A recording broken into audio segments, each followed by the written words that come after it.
Hello students. New topic is non-homogeneous system of linear equations. Non-homogeneous system of linear equations. Given system ax b is equal to 0 where b is not equal to 0. So it is called the non-homogeneous. Non-homogeneous. और b is equal to 0 means homogeneous. यदि b की value 0 आ जाए इसमें तो वो क्या होगी? Homogeneous system of linear equation होगा। तो सबसे पहले क्या करते हैं, जब भी हमारे पास ax प्लस बी की फॉर्म होगी तो सबसे पहले हम डेटे निकालते हैं। अब जब डेटे निकालेंगे तो इसकी दो कंडीशन आएंगी कि या तो वैल्यू नॉट इक्वल टू 0 होगी और या वैल्यू इक्वल टू 0 होगी। यदि वैल्यू नॉट इक्वल टू 0 होती है तो जो सॉल्यूशन होगा क्या होगा? यूनिक सॉल्यूशन होगा। और यदि वो इक्वल टू 0 है तो हमारे पास दो कंडीशन, उस कंडीशन में हम क्या करते हैं कि adjoint of A into B find out करते हैं। यदि ये वैल्यू किसके इक्वल आएगी? Adjoint of A into B find out करते हैं, या तो ये नॉट इक्वल टू 0 आएगी या इक्वल टू 0 आएगी। यदि ये नॉट इक्वल टू 0 आती है तो आंसर क्या होगा? No solution. और यदि ये इक्वल टू 0 आ जाए तो इसका मतलब क्या होगा? Infinite solution. इसका मतलब क्या होगा? Infinite many solutions. Solve the system of the equations in matrix form. Consider a1 x plus b1y plus c1z plus d is equal to d1 and second and third equation is this. तो सबसे पहले क्या करेंगे, इसमें हम जो solution करेंगे कि right the system of equations in matrix form. A is equal to coefficient of x, y, z, a1, b1, c1, a2, b2, c2 और a3, b3, c3। x की वैल्यू x, y, z और b की value d1, d2, d3, which is implies that ax is equal to b. ax is equal to v. अब क्या करना है? Pre multiply by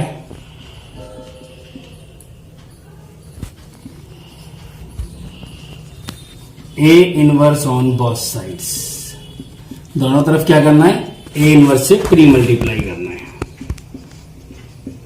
this is I X is equal to A inverse into B, x is equal to A inverse into B.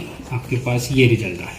तो सबसे पहले क्या करना है आपको? ए इनवर्स, सबसे पहले क्या करते हैं हम? ए इनवर्स फाइंड आउट करना है। तो ए इनवर्स फाइंड आउट करने के लिए सबसे पहले निकालते हैं हम det A which is not equal to 0। इसका मतलब A is non singular matrix. यदि ये नॉन सिंगुलर मैट्रिक्स है तो इसका एक यूनिक सॉल्यूशन आएगा, मींस एक्स वाई जेड की एक यूनिक वैल्यू फाइंड आउट होगी। उसके बाद निकालते हैं हम cofactor matrix C11, C12, C13, C21, C22, C23, C31, C32, C33। उसके बाद निकालते हैं एडजॉइंट ऑफ ए, जो ये वैल्यू है कोफैक्टर मैट्रिक्स, इसका ट्रांसपोज, कोफैक्टर मैट्रिक्स का ट्रांसपोज। इसके बाद ए इनवर्स की जो वैल्यू होती है वो एडजॉइंट ऑफ ए अपॉन डेटे होती है। तो हमारा ए इनवर्स फाइंड आउट हो गया। यहां पर हमारे पास फर्स्ट है by first x is equal to A inverse into B. A inverse की वैल्यू तो ये पुटअप हो जाएगी यहां पर, और b की वैल्यू हमारे पास ये वाली वैल्यू आ जाएगी, और इनकी क्या कर देंगे? मल्टीप्लाई करने के बाद सिंगल वैल्यू आएगी और ये x y z होगा। तो यहां से x की वैल्यू ऑन कंपेयरिंग करने के बाद x की वैल्यू, y की वैल्यू और z की वैल्यू फाइंड आउट हो जाएगी। पहली type, solve the system of the equations x minus 2y equal to 10, 2x plus y equal to this and minus 2y plus z is equal to 7। सबसे पहले हम क्या करते हैं? सिस्टम ऑफ द इक्वेशन को मैट्रिक्स फॉर्म में लिखते हैं। उसमें क्या करते हैं हम? पहला जो पॉइंट है वो x और y z के कोफिशिएंट पुट अप करते हैं। अब जहां पर देखो हमारे पास z नहीं है, जब z नहीं है तो इसका मतलब उसका कोफिशिएंट क्या हो गया? 0। और यहां पर जो वैल्यू है वो x नहीं है तो इसलिए x का कोफिशिएंट क्या हो गया? 0। इक्वल इनटू में X Y Z is equal to जो कॉफिशिएंट है इक्वल टू वाले पार्ट वो यहाँ पुटअप कर दिए मैंने। तो ये फॉर्म बन गई A x is equal to B, where A is equal to ये वाली मैट्रिक्स हो गई, बी इज इक्वल टू ये एक्स इज इक्वल टू ये मैट्रिक्स हो गई, बी इज इक्वल टू ये मैट्रिक्स गिवन हो गई। तो जब हमारे पास कंडीशन आई A x is equal to B, तो इससे हमने क्या किया, pre multiply by the A inverse on both side, क्योंकि मुझे क्या करना है एक्स की वैल्यू निकालनी है, तो यहां से ए को हटाना है, तो ए क्या दे रखा, पहले दे रखा है, इसलिए हमने क्या किया, प्री मल्टीप्लाई किया। तो pre multiply by the A inverse on both side, तो A inverse into A x is equal to A inverse into B. तो ये वैल्यू क्या हो गई I, A inverse into A is equal to क्या हो गया आई, तो I into x is equal to A inverse into B. अब I into x is equal to क्या होता है एक्स, तो x is equal to A inverse into B. तो सबसे पहले मुझे क्या करना है, ए इनवर्स फाइंड आउट करना है। तो ए इनवर्स निकालने के लिए पिछली वीडियो में हमने पढ़ा था, सबसे पहले हम क्या निकालते हैं, डेट ए। तो एक्सपेंड थ्रू R1 के थ्रू एक्सपेंड किया और डेट ए की वैल्यू फाइंड आउट करी, जो कि क्या आ रही है 11 which is not equal to 0। तो इसका मतलब इसका इनवर्स एग्जिस्ट करेगा, क्योंकि ये मैट्रिक्स कौन सी मैट्रिक्स हो गई, नॉन सिंगुलर। और नॉन सिंगुलर मैट्रिक्स कहती है कि हमारे पास एक्स वाई जेड का यूनिक सॉल्यूशन आता है, मतलब एक वैल्यू फाइंड आउट होती है। उसके बाद हम निकालते हैं cofactor of elements, her element का कोफैक्टर फाइंड आउट करेंगे। कैसे निकालते हैं, जो भी एलिमेंट मुझे फाइंड आउट करना है उसका रो और कॉलम डील करके उसका डिटर्मिनेंट फाइंड आउट करना। और चार जो वैल्यूज होती है हमारे पास, जो चार वैल्यूज होती है ये वाली वैल्यू, उन चार वैल्यूज के मैं क्या करता हूं, साइन चेंज करने होते हैं। तो मैंने ये क्या निकाला, कोफैक्टर्स निकाल लिए। अब निकालना एडजॉइंट, क्योंकि जो फॉर्मूला होता है वो 1 upon det A into adjoint of A होता है, तो मुझे तो एडजॉइंट चाहिए। एडजॉइंट क्या होता है, कोफैक्टर का transpose of A cofactor matrix, जो भी तुमने कोफैक्टर मैट्रिक्स फाइंड आउट की है उसका जो ट्रांसपोज होगा वो हमारा क्या होगा, एडजॉइंट ऑफ ए होगा। तो एडजॉइंट ऑफ ए आ गया, तो det of inverse is equal to 1 upon det A into adjoint of A. Det A की वैल्यू पुटअप कर दी और एडजॉइंट ऑफ ए की वैल्यू, तो मेरे पास ऐसे क्या फाइंड आउट हो गया, इनवर्स। यदि क्वेश्चन में इनवर्स ही पूछा जाए तो क्वेश्चन को यहीं छोड़ देंगे। उसके बाद क्या आएगी, बाय फर्स्ट से हमने क्या लिया, x is equal to A inverse into B. तो 1 अपॉन ए की जगह वैल्यू पुटअप कर दी 1 अपॉन 11, और ए इनवर्स की जो भी वैल्यू थी, और इंटू बी की जगह 10 8 7 ये वाली वैल्यू पुटअप कर दी। इसकी मल्टीप्लाई करी एलसीएम बना के, फर्स्ट एलिमेंट की फर्स्ट के साथ, सेकंड की सेकंड के साथ, थर्ड की थर्ड के साथ। मल्टीप्लाई करने के बाद जो रिजल्ट आया उसको मैंने सिंप्लीफाई किया, वैल्यू आई 44 माइनस 33 11। अब क्या करना है कि 11 की मल्टीप्लाई करनी है, तो वैल्यू आ गई 4 माइनस 3 1। अब क्या है, ऑन कंपेयरिंग का मतलब क्या है, कोरस्पॉन्डिंग एलिमेंट्स आर सेम। तो x is equal to 4, y is equal to minus 3, z is equal to 1।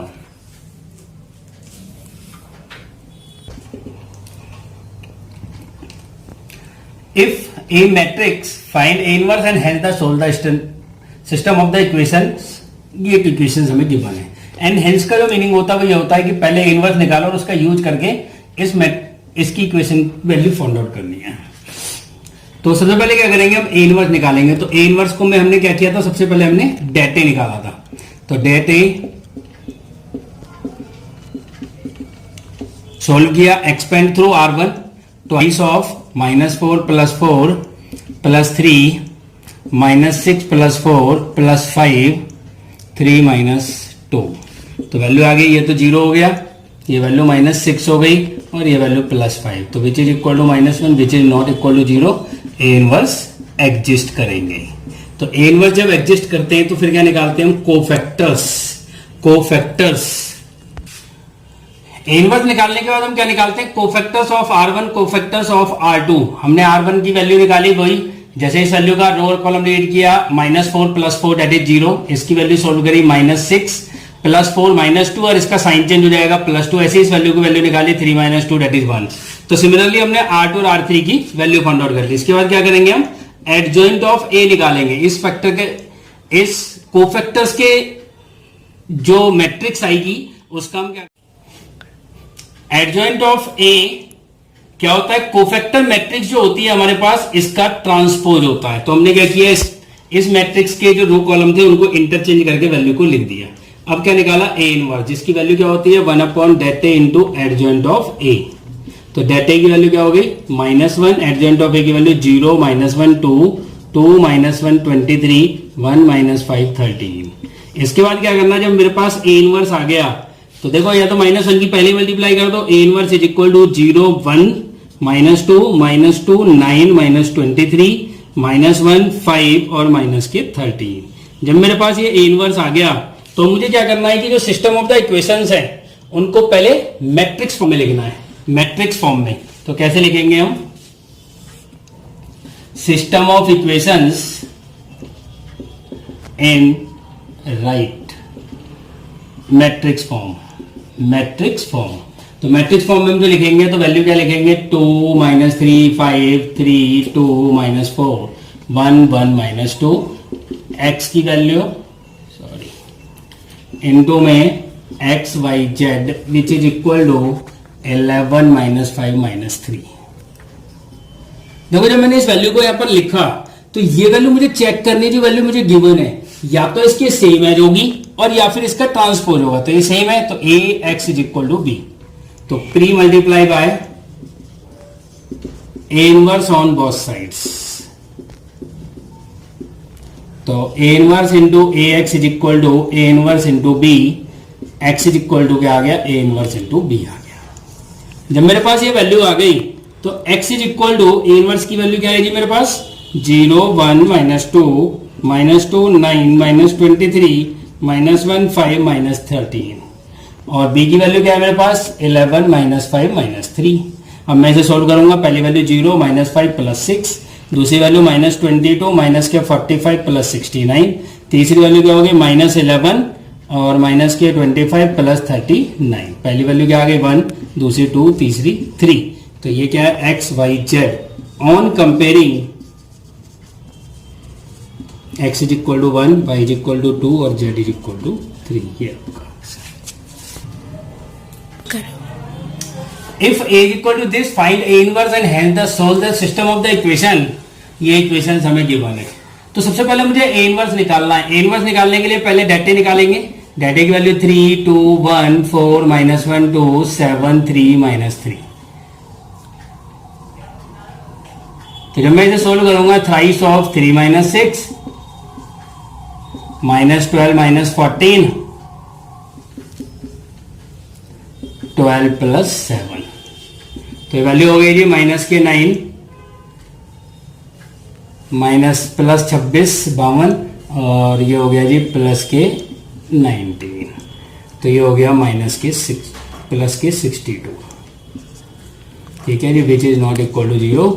A inverse exist, A inverse क्या करेगा? एग्जिस्ट करेगा। इसके बाद क्या है हमारे पास? कोफैक्टर्स। इसके बाद हमें क्या निकालना है? Cofactor of R1 R2 R3, मतलब रो वाइज हमने कोफैक्टर्स फाइंड आउट करने हैं। ये हमारे कोफैक्टर्स आगे रो और कॉलम को डिलीट करके, पिछले क्वेश्चन में भी मैं कोफैक्टर कई बार निकाल लिया तो वही सेम मेथड है। इसके बाद निकालना है adjoint of A. Adjoint of A में क्या होगा? इसका ट्रांसपोज, दैट इज -3 9 5 26 -16 -2 19 5 -11। इसके बाद क्या निकालना है? A inverse. तो ए इनवर्स की वैल्यू क्या होगी? 1/डेटे इंटू एडजॉइंट ऑफ ए। तो डेटे की वैल्यू कितनी है? 1/62 और ए -3 9 5 26 -16 -2 19 5 -11। ये हो गया ए इनवर्स। अब मुझे क्या करना है? जो सिस्टम ऑफ द इक्वेशंस को थे उनको राइट ऑफ करना है, राइट लिखना है, मतलब कि मैट्रिक्स फॉर्म में। Right the system of equations in matrix form. देखो जी 3 4 7 2 -1 3 1 2 -3 और दूसरी वैल्यू x y z और इक्वल टू वैल्यू आ गई 14 4 0। अब देखो ये जो वैल्यू है यार, जो तुम्हें वैल्यू गिवन है ये सेम एज नहीं है, ये क्या है? इसका ट्रांसपोज है। तो आपको क्या करना है? a का transpose x is equal to b। या तो उस वैल्यू सेम आएगी और या फिर उसका ट्रांसपोज आएगा। तो पहले क्वेश्चन में हमने क्या किया था? सेम वैल्यू ली थी। अब क्या लिया हमने? ट्रांसपोज वाला पार्ट लिया। अब जब ट्रांसपोज आता है तो मुझे तो x की वैल्यू निकालनी है, तो क्या करेंगे? a के ट्रांसपोज के इनवर्स से pre multiply by on both side. i into x is equal to, ये फॉर्मूला होता है i a इनवर्स का transpose into b। x is equal to A inverse का ट्रांसपोज इनटू बी। तो A inverse मेरे पास ये था ही 1/62 -3 9 5 26 -16 -2 19 5 -11 का ट्रांसपोज इनटू बी की वैल्यू 1440। तो वैल्यू हो गई 1/62। अब मेरे को क्या करना है, पहले इसका ट्रांसपोज करना है, दैट इज -26 19 9 -16 5 5 -2 -11 1440 1/62 मल्टीप्लाई किया -44 प्लस दिस 104 प्लस 0, यहाँ से वैल्यू हो गई 126 माइनस के 64 प्लस 0 और यहाँ वैल्यू हो गई 70 -8 -0। तो ये वैल्यू क्या आ गई 62 62 62 और यहाँ वैल्यू है ही 1/62। तो ये वैल्यू आ गई 1 1 1 और ये वैल्यू x y z। तो on comparing x is equal to 1 y is equal to 1 z is equal to 1। दो मैट्रिक्स यदि इक्वल दे रखे हैं तो कॉरस्पॉन्डिंग कंपोनेंट सेम होते हैं, इसलिए x y z की वैल्यू 1 आ गई।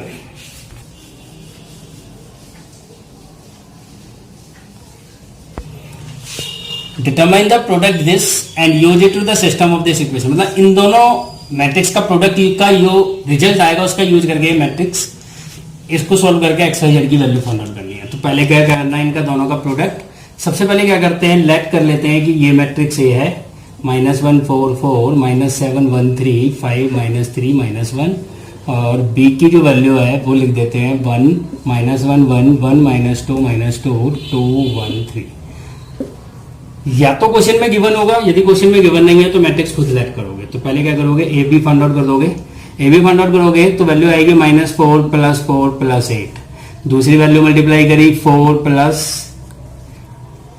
4 -8 + 4, फिर मल्टीप्लाई करी -4 - के 8 + के 12। दूसरी वैल्यू -7 + 1 + 6 यहाँ पे वैल्यू 7 -2 और प्लस के 3।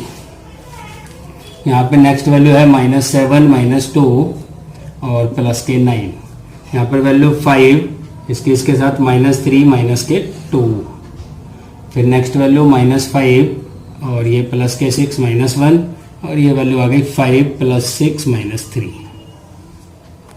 तो ये वैल्यू जो आएगी, देखो इसका जो रिजल्ट आएगा, जो मैट्रिक्स इसके अंदर आ रही वैल्यू प्रिंसिपल डायगोनल तो यही आएंगे इसमें, और बाकी सारी वैल्यू क्या आएंगी 0 आएंगी। यदि ये पार्ट ऐसा नहीं आता है तो समझ लेना इसमें तुम्हारी कोई गलती हुई है कहीं पर। तो A B is equal to 8 I, ये 8 आई। अब मुझे क्या करना है, सिस्टम ऑफ द इक्वेशंस को सिंप्लीफाई करना। तो पहले इसको लिख लेते हैं, system of equations in matrix form, in matrix form. तो हमने जो वैल्यू लिखी वो लिखी थी 1 -1 1, दूसरी वैल्यू थी हमारे पास 1 -2 -2 और ये थी 2 1 3। ये मैंने एक्स वाई जेड के कोफिशिएंट लिख दिए। उसके बाद एक्स वाई जेड और इज इक्वल टू 4 9 1 ये वैल्यू लिख दी।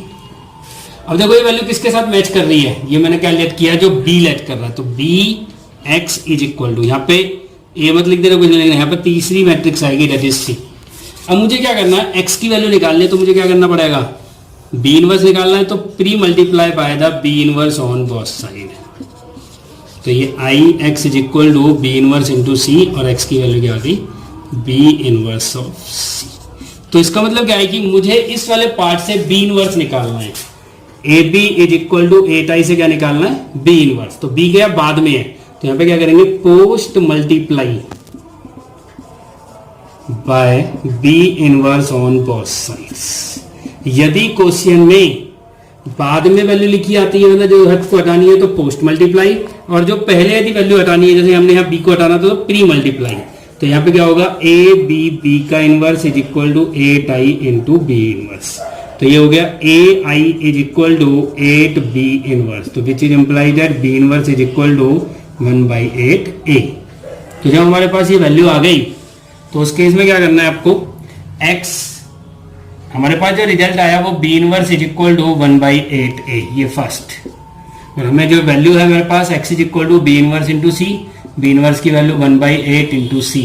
1/8 a की वैल्यू क्या है मेरे पास -4 -1 5 -3 -1 और c की वैल्यू क्या है मेरे पास, c की वैल्यू मैंने लेट करी थी 491, जो ये वैल्यू थी मेरे पास। तो वैल्यू मल्टीप्लाई की, -16 + 33 + 4 -28 + 9 + 3 20 -27 -1 तो इज इक्वल टू 1/8। 40 में से 16 गए तो 24 और ये बन गया 20 9 3 12 माइनस के 16 और ये 28 माइनस के 1 डिवाइड किया 8 से 24 8 दूनी 16 8 एकम 8 ये वैल्यू आ गई जी। ये x y z on comparing x is equal to 3 y is equal to -2 और z is equal to -1। Proof करने के लिए मतलब कि ये कंडीशन हमारी सही है गलत है, इस वैल्यू को उठा के फर्स्ट इक्वेशन में पुट अप कर दो। हमारे पास क्या है x - y + z is equal to 4, तो x की वैल्यू 3, ये +2 हो गया -1 हो गया, तो यदि मैं से सोल्व करूंगा तो इक्वल टू 4 आ रहा है। और जब ये कंडीशन हमारी सेटिस्फाई हो जाती है तो इसका मतलब क्या है कि हमने जो रिजल्ट फाइंड आउट किया है वो हमारा सही है।